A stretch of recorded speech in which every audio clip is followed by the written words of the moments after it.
तो आज का ये वीडियो होने वाला है इस कोर्स का चौथा वीडियो और इस वीडियो में हम लोग जानेंगे जैसे कि पिछले कुछ वीडियोस में हम लोगों ने क्या सीखा कि मार्केट कैसे काम करता है, स्टॉक जो है वो क्या होता है, शेयर्स का जो बाय सेल होता है वो किस टाइप से होता है, स्ट्रक्चर क्या है, क्यों स्टॉक मार्केट इंपॉर्टेंट है, ये सब चीजें बेसिक थी। आज से थोड़ा थोड़ा आपको एडवांस चीज मजा आना शुरू होगा क्योंकि इसके बाद जो वीडियोज आएंगे वो लगातार 4 वीडियोज एक ही दिन में अपलोड हो जाएंगे क्योंकि कुछ वीडियोज हैं जो पहले से ही रेडी हैं बट वो टेक्निकल थे, तो इसीलिए ये वाला पहले क्लियर हो जाएगा तो वो भी मजा आएगा देखने में आपको। तो समझते हैं आज के इस वीडियो का इंपॉर्टेंस। देखो, बात हो रहा है स्विंग ट्रेडिंग सीखने का, ठीक है, लेकिन स्विंग ट्रेडिंग भी अगर आप सीखना चाहते हो तो आपके माइंड में आता हो यार टेक्निकल का गेम है स्विंग ट्रेडिंग, ऐसा नहीं है। थोड़ा सा फंडामेंटल का इनपुट है इस चीज में और जो भी चीज का इनपुट है चाहे टेक्निकल का है चाहे फंडामेंटल का, आपको टेंशन नहीं लेना है। हाँ, कुछ एक बात है कि बहुत ज्यादा टाइम लग गया इस कोर्स को कंप्लीट करने में, अभी कंप्लीट हुआ नहीं है, हो रहा है। तो जिन्होंने शुरुआत में इनरोल किया है तो उनको लग रहा होगा क्या हुआ यार मेरे साथ कुछ फ्रॉड तो नहीं हो गया, तो ऐसा कुछ भी नहीं है, आपको टेंशन नहीं लेना है। सारा वीडियोस अब आएंगे, टाइमली आएंगे, ठीक है। इसके बाद तो मैंने बताया ना आपको 3 से 4 वीडियोस एक ही दिन में आपको मिलेंगे देखने को। इस वीडियो में आपको पता चलेगा कि आपको किसी स्टॉक को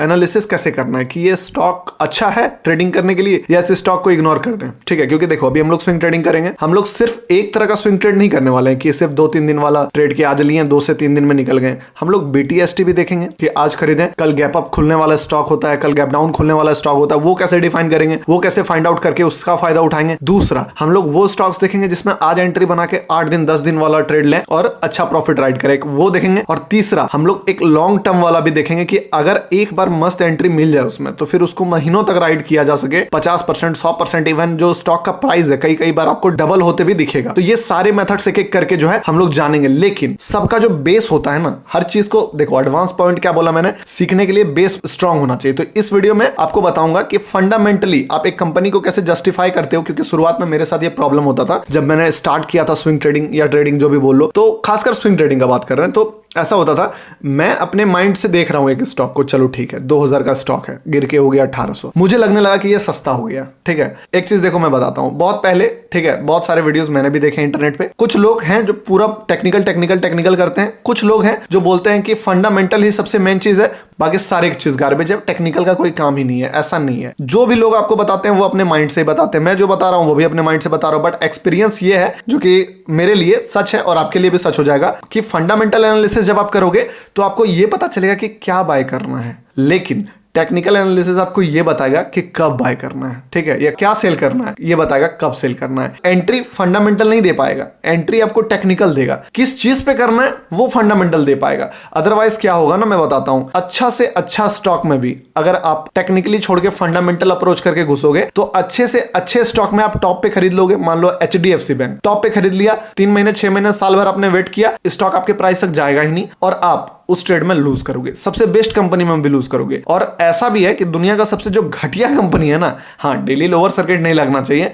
उस कंपनी में भी आप पैसा बना सकते हो। आपको मैं एक और मेथड बताऊंगा, अभी याद आ गया बताते बताते, जिससे कि आप सर्किट वाले स्टॉक्स का फायदा उठा पाओगे, बट मेक श्योर कि उससे पहले आपका सारा बेस स्ट्रॉन्ग कर दो, वरना क्या होगा कि कुछ लोग, जैसे मैंने गेम ऑफ ट्रेडिंग में देखा कि कुछ लोग हैं जो ज्यादा ही बिगनर होते हैं और वो क्या होता है कि उस चीजों को गलत तरीके से अप्लाई कर देते हैं अपने माइंड के अकॉर्डिंग। मैं हमेशा सोच के चलता हूं ये सारा चीज जो है मैं जो बता रहा हूं वो मैं जिस तरह समझा रहा हूं सामने वाला उसी टाइप से समझेगा, बट मुझे बाद में पता चला कि कुछ लोग उसी टाइप से समझते हैं, कुछ लोग उससे, और मैं जितना सोचता हूं उससे भी एक्सपर्ट लेवल पे जाके सोचते हैं कि मैंने बताया मान लो एक सेटअप की ये वाला सेटअप, यहाँ वो उसका एडवांस वर्जन खुद बना लिए, कॉन्सेप्ट मिल गया, उसके एडवांस लेवल पे खुद चले। यार कुछ लोग होते हैं जो कि मैंने बताया उसको कुछ और वो समझ लिए हैं कुछ और, उसको अप्लाई भी कर रहे हैं। तो इसीलिए मेक श्योर करूंगा पहले कि आपका वो सारा चीज पहले क्लियर करा दो तब वो, क्योंकि सर्किट वाला जो स्टॉक वाला मैं ट्रेडिंग बताऊंगा ना, वो ऐसा है कि उस पर गलती का गुंजाइश नहीं किया जा सकता। ऐसे स्टॉक में मैंने आइडिया में 23% का राइड किया था, अडानी ग्रीन एनर्जी में बहुत पहले जब 350-400 का था, उस समय भी लगभग 7 अपर सर्किट लगातार जो है राइड किया था। तो टेंशन नहीं है, मैं बताऊंगा आपको प्रोसेस कि कैसे एंट्री भी करना है और कैसे एग्जिट भी करना है, क्योंकि सर्किट वाले स्टॉक्स में मैन है एग्जिट नहीं करने से लोग फंस जाते हैं। खैर ये तो बोलते बोलते मेरे माइंड में आ गया ये आइडिया कि ऐसा भी मैं आपको बताऊंगा, ये सारी चीज मैं शेयर करूं, मेरे अंदर बहुत कुछ है, ठीक है। जैसे जैसे आपको सारी चीजें समझ में आएगी ना, तब समझ में आएगा कि कितना बढ़िया काम किया आपने इस चीज को ज्वाइन करके। हाँ, लेट हुआ, आपको थोड़ा सा रिग्रेट हो रहा है, लेकिन एक बात मैं गारंटी दे सकता हूं कि अगर ढंग से समझ गए एक ट्रेड में, कोर्स फी तो एक नॉमिनल चीज होता है, अगर ढंग से समझे, ठीक है, तो स्विंग ट्रेडिंग करते हो, कैपिटल तो आपके पास है, अगर ढंग से समझ लिए तो कोर्स का 4-5 टाइम्स तो आप एटलीस्ट एक ट्रेड में निकालोगे अगर अच्छे से, और लाइफ टाइम कितना कमाओगे वो आप पे है, बट इसीलिए माइंडसेट को पूरा प्रिपेयर करके रखना है। अभी रश में नहीं आना है कि जल्दी जल्दी सब हो जाए। मार्केट आपको अभी लाइफ टाइम ट्रेड करना है, जितना टाइम अभी जिंदगी बचा हुआ है, जब तक हाथ चलेगा, जब तक दिमाग चलेगा, तब तक मार्केट चलेगा, तब तक आप चलोगे। ठीक है, अब समझते हैं कि इस वीडियो में क्या होने वाला है। इस वीडियो में मैं आपको बताऊंगा कि कैसे, मैंने बताया कि 2000 हुआ था तो 1800 में मुझे सस्ता लगने लगता था, फिर मैं 1700 में सस्ता लगता था और मैं एंटर कर जाता था, मुझे लगता था बहुत सस्ता हो गया है। ठीक है, उस समय तो टेक्निकली मैं बहुत ज्यादा दिमाग नहीं लगाया था, बट क्या हुआ कि कुछ दिन बाद मैंने टेक्निकल सीखा कि हाँ, टेक्निकली ऐसे ऐसे सपोर्ट है, रेसिस्टेंट है, ये वो है, सब बताऊंगा आपको। वो चीजें सीखने के बाद क्या हुआ कि जब मैं फिर से 1700 1800 देख रहा हूं, फिर सस्ता लग रहा है, मैं टेक्निकली एंटर कर जा रहा हूं, बट हुआ क्या कि धीरे धीरे फिर वो स्टॉक गिरने लगा। उसके बाद मैं सोचा यार टेक्निकली तो सही था, ये सेटअप फेल क्यों हो गया, मेरा सेटअप बहुत तगड़ा है, वहां पे फेल हो रहा है। तब मैंने क्या किया, एक स्टेप और आगे गया, क्या फंडामेंटल एनालिसिस जरूरी है, तो एक काम करते हैं, फंडामेंटल एनालिसिस करके देखते हैं। फिर मैंने समझा कि कैसे करते हैं फंडामेंटल एनालिसिस, फिर घुसा स्टॉक्स के। तब मुझे एक बात पता चला कि जिस स्टॉक को मैं बहुत सस्ता समझ रहा था, खासकर देखो मेरा मोस्ट ऑफ द टाइम मैं रिवर्सल टारगेट करता हूं, दो रीजन से। क्योंकि एक चीज हमेशा याद रखो मार्केट में कि कोई भी ट्रेड आप लोगे तो उसमें चांसेस हैं कि आप गलत प्रूफ होगे। ठीक है, ये है कि आप दुनिया का बेस्ट ट्रेडर क्यों ना हो, आपको लॉसेस होंगे, पहला चीज ये है। दूसरा चीज क्या है कि आपके पास अगर लॉसेस होंगे आपको, तो आप प्रिपरेशन तो आपको रखना होगा। ऐसा नहीं है कि कोई अच्छा स्टॉक है तो वो थोड़ा ही गिरेगा उसके बाद चढ़ जाएगा। अच्छा स्टॉक भी बुरा स्टॉक बन जाता है समय पे, जैसे कि मान लो यस बैंक बहुत अच्छा स्टॉक था, निफ्टी 50 का हिस्सा था, बट क्या पता कब किस प्रमोटर का क्या न्यूज सामने आया और क्या मार्केट में क्रैश वैश हो जाए स्टॉक। तो आपको हमेशा रिस्क को तो मैनेज करके चलना पड़ेगा। तो जब मैं रिस्क को मैनेज करूंगा ही, स्टॉप लॉसेस लूंगा ही, तो फिर क्यों मैं सेफ स्टॉक के पीछे भागूं। तब मैं ऐसा टारगेट करता हूं ना जहां पे सबसे कम रिस्क हो, सबसे बड़ा रिवॉर्ड हो। अगर मेरा एनालिसिस में आप जो सवाल पूछोगे वैसा आंसर आपको मिलेगा। तो ये सारे सवाल मेरे थे कि मैं ऐसी जगह पे एंटर करना चाहता हूं जहां पे रिस्क मिनिमल हो जाए, रिवॉर्ड भी बहुत हाई हो, और प्रोबेबिलिटी को मैं अपने एनालिसिस के थ्रू, रिस्क रिवॉर्ड को मैं जगह ऐसा चुनूंगा कि बढ़िया हो जाएगा, और प्रोबेबिलिटी को मैं अपने एक्सपीरियंस के थ्रू बढ़ा सकता हूं। तो प्रोबेबिलिटी थोड़ा कम था। अब क्या हुआ कि जब मैंने फंडामेंटली उन स्टॉक्स को देखा जिसमें मुझे लॉसेस हुआ, कि मैं सोचा कि सस्ता हो गया, एंटर कर जाता हूं यहां से तो ये ऊपर जाएगा क्योंकि सेटअप बन रहा है। तब मुझे पता चला कि जो स्टॉक को फंडामेंटल सपोर्ट कर रहा था, मान लो मैंने एक स्टॉक खरीदा ए, दूसरा स्टॉक खरीदा बी, दोनों में बना सेम सेटअप, कोई अंतर नहीं, इसमें भी वही सेटअप बना है, उसमें भी वही सेटअप बना है, एज इट इज। लेकिन अगर ए को फंडामेंटल सपोर्ट नहीं कर रहा है, वो अभी भी ओवर वैल्यूड है, और बी जो है वो फंडामेंटली एक अच्छा कंपनी है, उसको सपोर्ट कर रहा है फंडामेंटल, तो क्या होता है कि बी जो है उसका परफॉर्म करने का चांस बहुत ज्यादा बढ़ जाता है। मैं एंटर टेक्निकली किया हूं, सेटअप के थ्रू किया हूं, चार्ट पैटर्न के थ्रू किया हूं, बट फिर भी बी जो है वो बहुत अच्छा परफॉर्म करेगा, और ए जो है उसमें मेरा ट्रैप होने का चांस बहुत ज्यादा बन जाता है, या फिर थोड़ा सा ऊपर जाएगा, रिट्रेस करके वो ट्रेड फेल हो जाएगा। तो उस दिन मुझे समझ में आया कि नहीं, ये जो तरीका है सिर्फ टेक्निकल के भरोसे से ट्रेड लेता हूं, ये ट्रेड सिर्फ शॉर्टर टाइम फ्रेम पे बहुत अच्छा है कि चलो एक दिन, 2 दिन, BTST 5 दिन, लेकिन अगर 1-2 महीना ट्रेड को राइड करना है, या फिर बड़ा परसेंटेज के लिए टारगेट करना है, 40%, 50%, टेक्निकल रीजन से 50% कोई स्टॉक नहीं भागेगा, टेक्निकल रीजन से 5% भाग जाएगा स्टॉक। लेकिन अगर फंडामेंटल रीजन भी है ना, तो स्टॉक 5 नहीं 50% भागेगा। तो हम दोनों को मिक्स क्यों ना कर लें, बड़ा मजा आएगा। तो वही चीज किया हमने। एक्सपीरियंस वाला बात इसीलिए बताया ताकि आपको समझ में आए, बिलीव आए कि हाँ ये चीज इंपॉर्टेंट है। वरना क्या होगा ना, ठीक है जानते हैं, सीख लेंगे, ये कर लेंगे, लेकिन आपको पता होगा क्यों सीखना है ना। तब उस चीज का हमेशा, मैंने बुक भी पढ़ा था, क्या बोला, स्टार्ट विद व्हाई। हर चीज को यहीं से स्टार्ट करो कि क्यों, व्हाई क्लियर होना इंपॉर्टेंट है। तो स्टार्ट करते हैं वीडियो, समझते हैं बेसिक। बहुत एडवांस हम लोगों को नहीं जाना कि डेट रेशियो बताओ, एकदम एक एक चीज, बैलेंस शीट को पढ़ने सीखना है हम लोगों को, उसका एक एक मतलब माइनर चीजों पे डिस्कशन। आपको सीए नहीं बनना है, आपको पैसा कमाना है। पैसा कमाने के लिए जितना इंपॉर्टेंट रहेगा वो मैं बताऊंगा आपको, ठीक है। अब मान लो आपको पैसे देने हैं दुकानदार को, 2 दुकान को, आपके पास 2 दुकानदार आए और वो बोले कि मेरे कंपनी में इन्वेस्ट करो, यानी कि मेरे दुकान में इन्वेस्ट करो, मुझे 1 लाख का नीड है, मेरे कंपनी का वैल्यू या दुकान का वैल्यू 10 लाख रुपया है। अगर आप अभी इन्वेस्ट करते हो 1 लाख, तो मैं आपको 10% का मालिक आपको बना दूंगा। जिस दिन शॉप का वैल्यू बढ़ के 10 लाख से मान लो 20 लाख हुआ, आपका भी 1 लाख 2 लाख बन जाएगा। तो बंदा ए और बंदा B, shop number 1 shop number 2, दोनों आपके पास आया, क्या लगाओगे पैसा?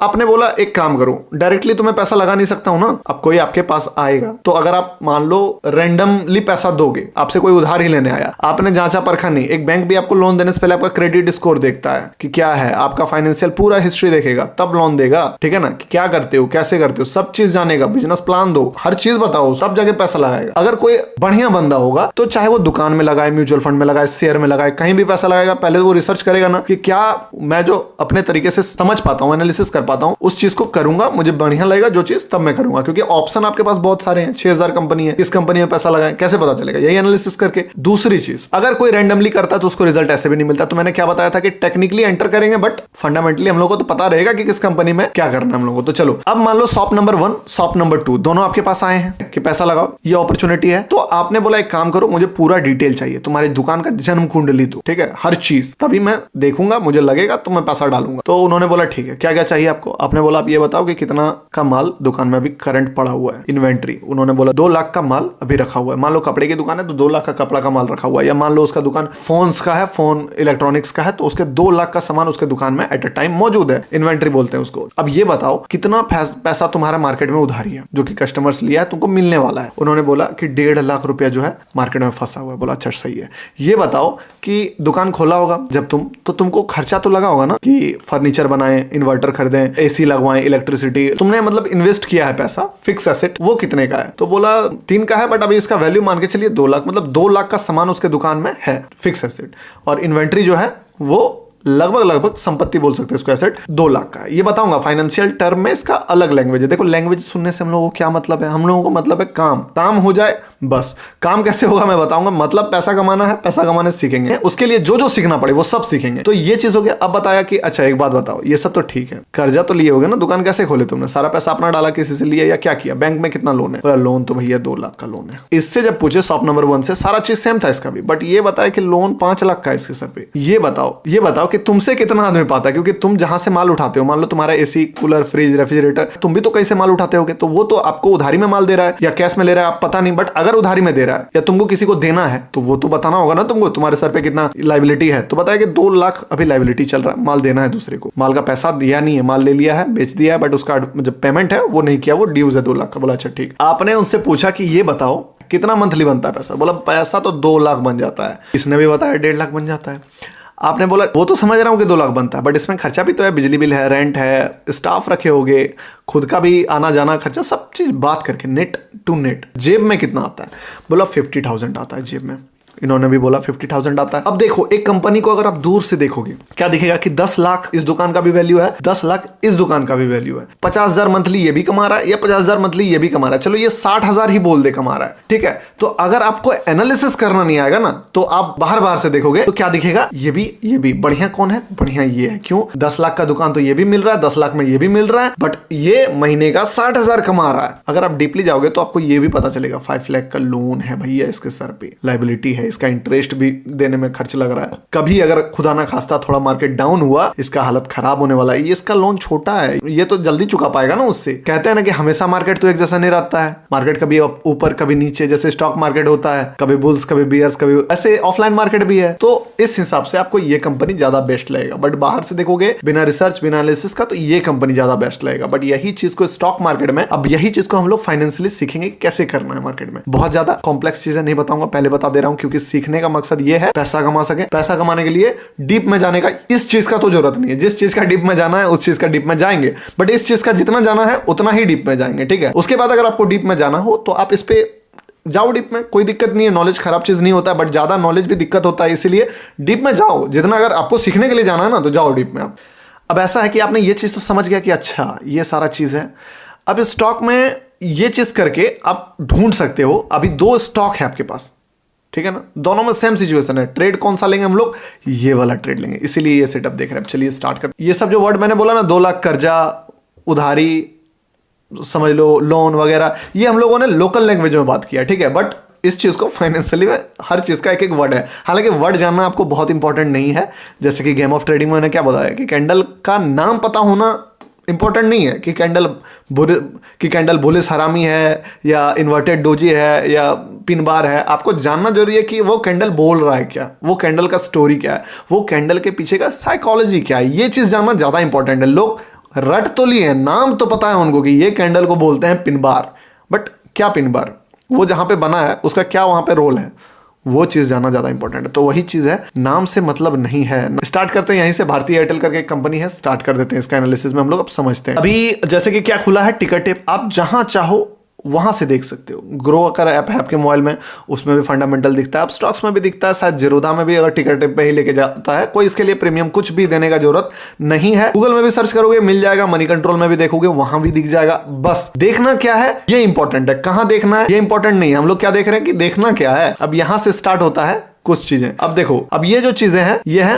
मैट्रिक्स, रेशियो, हर चीज का रेशियो बना दिया ताकि आपको नंबर्स में समझ में ना आए तो रेशियो समझ लो कि हाँ ठीक है। अगर मैं बोलूं कि कितना नंबर लाया, कोई सीबीएसई बोर्ड में था, कोई झारखंड बोर्ड में था, कोई बिहार बोर्ड में था, कोई अलग अलग है, तो अगर ये बोले कि भैया मैंने 450 नंबर लाया मैट्रिक में, तो कोई बोलेगा मैंने 200 नंबर लाया। किसी और राज्य का स्टूडेंट बोलेगा कि मैंने 750 नंबर लाया, तो आप तो कंफ्यूज हो जाओगे, भैया इसमें से ज्यादा नंबर कौन लाया? हो सकता है 250 वाला तो कम है, 500 वाला तो ज्यादा है, 750 वाला बहुत ज्यादा है। ऐसा नहीं है, आप उससे पूछोगे परसेंटेज में बताओ, ऐसे नहीं चलेगा। हो सकता है जिन्होंने 750 नंबर लाया वो 2000 में 750 नंबर लाया, और जिन्होंने 250 नंबर लाया वो 300 में ही 250 नंबर लेके आए, तो बहुत नंबर लाया इन्होंने। परसेंटेज में तो 250 वाला बहुत ज्यादा है। तो नंबर्स में कंफ्यूजन ना हो जाए आपको कि हाँ ठीक है, कंफ्यूजन भी, और दूसरा कि बार बार आप नंबर्स का जाओगे, डिवाइड करोगे, कैलकुलेट करोगे, तो ये रेशियोज बनाया गया की मैट्रिक्स जो यहाँ पे देख रहे हो आप, कि आप डायरेक्टली ये रेशियो देखो और समझ जाओ कि स्थिति क्या है। अगर एक बार में ये चीज समझ में नहीं आए कोई दिक्कत नहीं है, आएगा, नहीं भी आए तो भी चलेगा। 2-3 चीजें जो है वही समझना इंपॉर्टेंट है। टेक्निकली जिस लेवल पे पहुंचाऊंगा मैं आपको वो मजा देगा आपको। चलो फिर भी सीखते हैं अभी क्या है ये चीज। यहाँ पे ये 2-3-4 चीज को सीखने से पहले आप चल जाओ अभी रेशियो को क्या, अभी पहले हम लोगों को पता करना है कितना नंबर है। मान लो वो झारखंड राज्य में ही नंबर लाए, तो मान लो 500 फुल मार्क्स है। अच्छा, फुल मार्क्स एक सब्जेक्ट में कितना है, टेस्ट का कितना है, प्रैक्टिकल कितना का है, थ्योरी कितना का है, ये सारा चीज कौन कौन सब्जेक्ट है, टोटल कितने सब्जेक्ट है, ये सारा चीज पता करते हैं हम लोग। उसके बाद रेशियो परसेंटेज कि कितना लाया वो देखेंगे। फाइनेंशियल पर पढ़ते हैं हम लोग। ये क्या है? Balance sheet, cash flow, income. बहुत डीप में नहीं जाना है, क्यों बता नहीं सकता हूं, नहीं जाके फायदा नहीं है। अब देखो टाटा मोटर, देखो अब यहां जैसे कि आप देखोगे बैलेंस शीट में ही देखते हैं हम लोग, ठीक है। पहले इनकम देखते हैं, बैलेंस शीट बाद में देखेंगे। चलिए कैश फ्लो सब चीज देख सकते हो। इनकम में आपको मेन चीज जो है ना मेरे लिए काम करता है वो है इनकम, और दूसरा उसका एसेट। मैं 2 चीजों पर फोकस करता हूं। अगर कंपनी प्रॉफिट करी, कई बार आप देखोगे कि कंपनी का अर्निंग आता है एक दिन पहले या एट अ टाइम, जब आया अचानक बहुत बड़ा मूव आता है। इन्फोसिस जैसा बड़ा कंपनी जिसको बोलते हैं लार्ज कैप, आप और मैं भले ही टेक्निकल देख के एंटर कर रहे हैं वो कर रहे हैं, बट बहुत सारे जो इन्वेस्टर हैं वो म्यूचुअल फंड हुए या जो बड़े मतलब फॉरेन वाले ट्रेडर्स हैं, इन्वेस्टर हैं, वो वही देख के आते हैं, ठीक है, कि कंपनी का नेट इनकम कितना है, प्रॉफिटेबिलिटी बढ़ रही है कि नहीं है, नेट इनकम बढ़ रहा है कि नहीं है, ये सारा चीज। जैसे ही नेट इनकम, सबसे मेन इंपॉर्टेंट चीज, जैसे ही रेवेन्यू और नेट इनकम घटता है, क्योंकि देखो बढ़ और घट क्या सकता है, नेट इनकम और यही सब चीज। बाकी अगर उसमें कुछ फ्रॉड होता है तो वो तो खैर नेगेटिव इंपैक्ट डालेगा ही, बट अगर उसका इनकम खराब आता है, जैसे इन्फोसिस का कुछ दिन पहले आया था, कितना डाउन हुआ, 10% गिर जाता है मार्केट।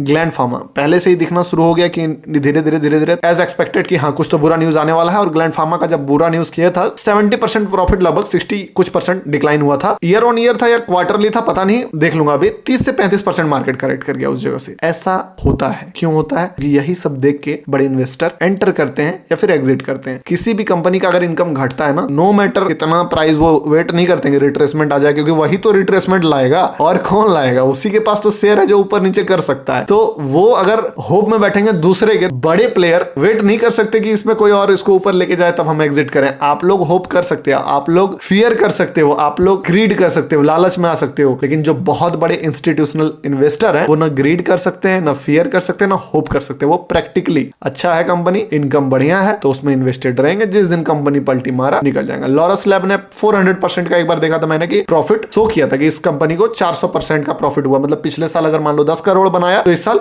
40 करोड़ बनाया प्रॉफिट। उस चक्कर में 1 से 1.5-2 महीना में स्टॉक प्राइस भी 4 गुना हो गया। वो लोग ले जाते हैं, वो लोग को मतलब भी नहीं है ये चीज से कि क्या हो रहा है क्या नहीं, क्योंकि पता है मार्केट अल्टीमेटली वही लोग चला रहे हैं। हाँ, हम लोग बीच में थोड़ा 19-20 हो मार्केट से, उससे हम लोगों को अपना पैसा लेकर निकलना है। अभी देखो यहाँ पे इसीलिए इंपॉर्टेंट हो जाता है फंडामेंटल। अब क्या है यहाँ पे? टोटल रेवेन्यू, कंपनी ने कितना माल बेचा। क्या देखा था हम लोगों ने? उस दुकानदार ने कितना माल बेचा था। यहाँ पे देखो, लोग देखते हैं कितना माल बेचा था दुकानदार ने। 2 लाख का माल बेचता था वो बंदा, उसने 2 लाख 1.5 लाख, तो समझ गया टोटल रेवेन्यू। EBITDA वगैरह ये सब चीज अभी छोड़ दो, जानना हो तो जानो, ठीक है। बाकी मैं कंफ्यूज कर दो, बाकी मैं आपको कंफ्यूज नहीं करना चाहता हूँ, सिंपल रखना चाहता हूँ। दूसरा चीज देखो, नेट इनकम कितना बेचा, ये सब जो भी टैक्स था, profit after tax, earning before, सब ठीक है। अभी जो चीज है वो है नेट इनकम। ये बताओ मोटा मोटी, जैसे हम लोगों ने यहाँ दिया, ठीक है, तुम्हारा बिजली बिल कितना गया, टैक्स कितना गया, हमको नहीं पता, ये सब करना है। तुम ये बताओ जेब में कितना आया, 50,000। वही चीज में हम लोग यहाँ पर जेब में कितना आ रहा है, 4600। कब? 2015 में। फिर कब? 2016 में। क्या ये बढ़ा? हाँ, 6000 करोड़। 2017 में क्या हुआ? घट गया यार, ये तो 3700 करोड़ हो गया। रेवेन्यू, अरे यार रेवेन्यू भी तो 1,03 करोड़ हो गया था बढ़ के। माल तो बिका ठीक ठाक, बिजनेस तो धंधा बहुत अच्छा किया, लेकिन इसका इनकम घट गया। जरूर कहीं ना कहीं इसका पैसा जा रहा है, या तो एक्सपेरिमेंट में जा रहा है, लोन देने में जा रहा है, कुछ तो गड़बड़ है, या तो फिर कुछ इन्वेस्टमेंट किया है इसने अपने प्रॉफिट से, ऐसा हो सकता है। 2018 ऐसे ही हम लोग करके ये चीज। अब इसके बाद ये 2 मैट्रिक्स तो बहुत इंपॉर्टेंट है। टोटल रेवेन्यू,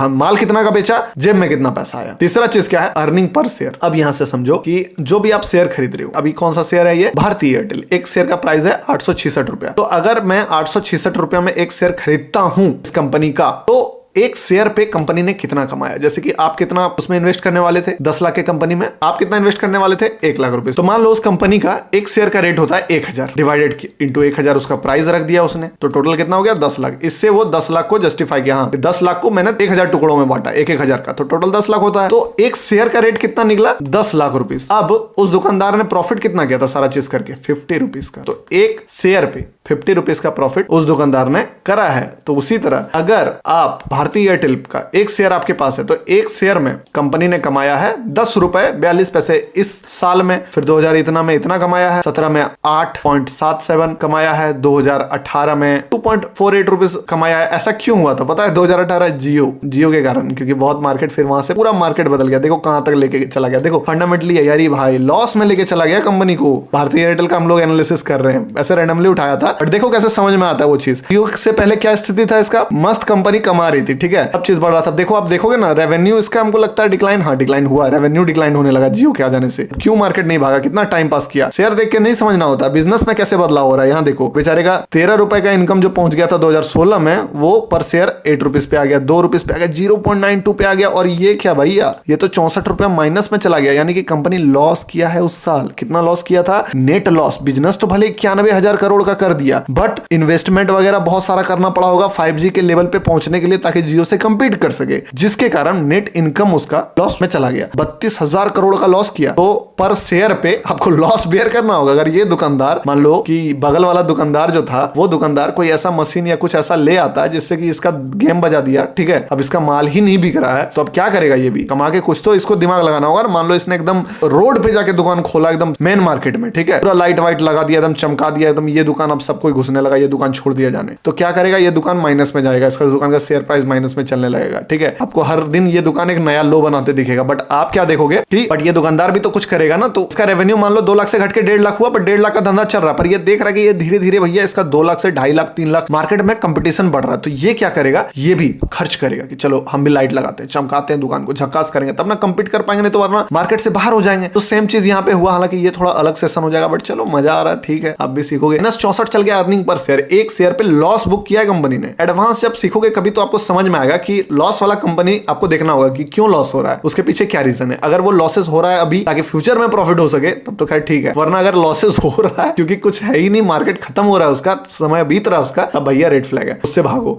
लेकिन अगर आज लॉस में है, इसीलिए आज लॉस में है क्योंकि कल उसको प्रॉफिट में जाना है, तो फिर चलता है भैया। तो ये 64 रुपए का लॉस, फिर 27 का अर्निंग पर शेयर गया, फिर 7 रुपए भैया, फिर से प्रॉफिटेबिलिटी आने लगा, फिर से प्रॉफिट 14 अब प्रॉफिट में आने लगा। तो जैसे जैसे मार्केट मूव किया, अगर इसका आप चार्ट खोलोगे, खोल ही देते हैं भारतीय एयरटेल, देखो आपको क्या दिखेगा। तो जैसे आप इसका चार्ट खोलोगे तो ये चीजें आपको यहाँ पे भी रिफ्लेक्ट होती दिखेंगी कि जो वहां हो रहा है वो लगभग यहाँ पे भी हो रहा है, ठीक है। अब क्या है, नेट इनकम देख लिए, अर्निंग पर शेयर देख लिए, अब इसके बाद ये सब छोड़ो, ठीक है। अभी दूसरा चीज क्या देखेंगे हम लोग, अब बैलेंस शीट देखेंगे, ठीक है। ये भी बहुत इंपॉर्टेंट है। कभी कभी शेयर आपको इतना अंडर वैल्यू पे मिलेगा, आईटीसी, ग्लैंड फार्मा था, जीएलएस था, ऐसे ही ट्रेड लिया मैंने, बताऊंगा आपको कैसे 50-50% बुक किया है मैंने इस चीज में, किस टाइप से, वो जानना जरूरी है। देखो इसके आगे भी बताएंगे, अभी फिलहाल इतना समझो। अब जैसे देखो करंट एसेट, आप चाहो तो इसके एक स्टेप, जैसे इसको खोलोगे तो यहाँ पे दिखेगा नेट प्लांट इक्विपमेंट, पढ़ के ही समझ में आ रहा है। गुडविल, इंटेंजिबल्स की कितना इसका गुडविल में खर्चा हुआ है, कोई कंपनी को एक्वायर किया है तो उस कंपनी का मान लो दाम तो था 1 करोड़, बट उस कंपनी का रेप्यूटेशन था, तो इसका एडवांस खुल जाता है। बार बार मैं नहीं चाहता हूं आपको कंफ्यूज करूं, अगर आपको अच्छा लगेगा ठीक है, बाद में कभी जो मीटिंग रखेंगे तो उसमें डिस्कस करेंगे, तो इसके स्टेप आगे बढ़ेंगे। बट अभी इतना समझो, current asset, non current asset जो भी है, एसेट तो है ना, एसेट माइनस लायबिलिटी, इतना कंपनी के पास संपत्ति है, इतना कंपनी के सर पे बोझ है, कितना उस दुकानदार के पास पैसा है, चाहे वो इन्वेंट्री से हो, कैश रखा हुआ हो, किसी दूसरे दुकान में इन्वेस्ट करके रखा हो, जो भी हो, जितना उसके पास पैसा है और जितना माल उसको देना, जितना उसके उस सर पे कर्जा है, उधारी है, रिस्पॉन्सिबिलिटी है, चाहे जिससे वेंडर से माल उठाया उसको देना हो, चाहे बैंक को देना हो, या फिर कोई और इन्वेस्टर से पैसा उठाए, जो भी उसके सर पे लायबिलिटी और जो भी उसके पास पैसे है, उस दोनों को निकाले। करंट एसेट है मान लो इसके पास 96, टोटल एसेट देखो इसके पास, एसेट बढ़ रहा है क्या, टोटल एसेट्स बढ़ रहा है, हाँ 1,57,000, 1,81,000, 1,81,000, ठीक। बट अब सिर्फ एसेट देखने से थोड़ी चलेगा, इसके सर पे लायबिलिटीज भी तो है। बट हाँ, ये दोनों को जब घटा देंगे, मान लो मेरे अकाउंट में अभी 1 करोड़ है, मेरा कार लोन चल रहा है 25 लाख रुपए का, मुझे होम लोन चल रहा है मेरा 20 लाख रुपए का, जिसमें से 17 लाख ड्यूज है, उसमें 13 लाख ड्यूज है, और भी मुझसे कुछ लोग पैसा पाते हैं। इस टाइप से मैं भी कहीं से पाता हूं। तो क्या देखा जाएगा कि अगर मुझसे पूछे कोई कि आगे तुम्हारे पास टोटल कितना पैसा, तो मैं ये देखूंगा कि मेरे पास टोटल कितने पैसे हैं, किससे किससे मैं पाता हूं, सारा चीज कैलकुलेट करूंगा, और उसके बाद देखूंगा कौन कौन मुझसे पाता है, किसको किसको देना है, चाहे वो लोन बैंक हो, चाहे वो पर्सन हो, चाहे कुछ भी हो। उसके बाद मैं दिखाऊंगा हाँ टोटल मेरा नेटवर्थ ये है, तो उसी टाइप टोटल इक्विटी निकलेगा, टोटल एसेट जो था, संपत्ति जो था, उसमें टोटल जितना खर्चा था वो माइनस किए, 54,000 करोड़ का इसका नेटवर्थ है। फिर बोल लो आप इक्विटी, वो बढ़ा 63 हुआ, फिर 46 हो गया, क्या बात है, फिर 72 हो गया, 72, फिर 74, अलग अलग इवेंट में देखो साल में, फिर क्या होता है, फिर हो जाता है 78, ये बढ़ रहा है। अब इसके एक स्टेप और आगे बढ़ेंगे, मुझे लग रहा है ये वीडियो थोड़ा डीप हो जाएगा, तो एक काम करते हैं, इस वीडियो को यहीं पर खत्म करते हैं, कि अगला वीडियो में इसके आगे बताते हैं, ठीक है ना। आप इतना समझ गए इस वीडियो में क्या है, क्योंकि रेशियो अगर इसी में समझाएंगे तो थोड़ा सा तो प्रॉब्लम मेरे ख्याल से हो जाएगा। तो चलो ठीक है, हाँ एक चीज समझना ज्यादा इंपॉर्टेंट है, ये अभी हम लोग सिर्फ इसका एनालिसिस किए, बट जब इसका एनालिसिस करेंगे इसके साथ किसका एनालिसिस करेंगे, कोई और कंपनी का। मान लो मैं एक फार्मा का कंपनी देख रहा हूँ, सिप्ला अच्छा है या खराब है कैसे पता चलेगा, उसको कंपेयर करेंगे मान लो सन फार्मा से, बट ये इन्वेस्टमेंट का रूल है। अभी हम लोग स्टॉक ढूंढ लेंगे टेक्निकली, बस उसको फंडामेंटली देखेंगे कि हाँ ये ठीक है कि नहीं है। नेक्स्ट वीडियो में मैं आपको ये बताता हूँ कि ये रेशियो वगैरह आपको कैसे पढ़ना है। फिलहाल इस वीडियो को यहीं पर खत्म करते हैं, क्योंकि थोड़ा ज्यादा डीप भी हो जाएगा और थोड़ा ज्यादा बड़ा भी हो जाएगा, तो इसको समझो, डाइजेस्ट करो, फिर रेशियो में चलेंगे। जो बताया वो चीज को देखो, कितना कमाया, कितना सर पे कर्ज था, दुकानदार वाला एग्जांपल से देखो, कंपनी वाला एग्जांपल से समझ में नहीं आएगा अगर बिगनर हो तो। इस बार अब रेशियो समझाएंगे, क्योंकि ताकि दूसरा कोई भी कंपनी आप देखो सीधे रेशियो देखो समझ में आ जाए, ठीक है।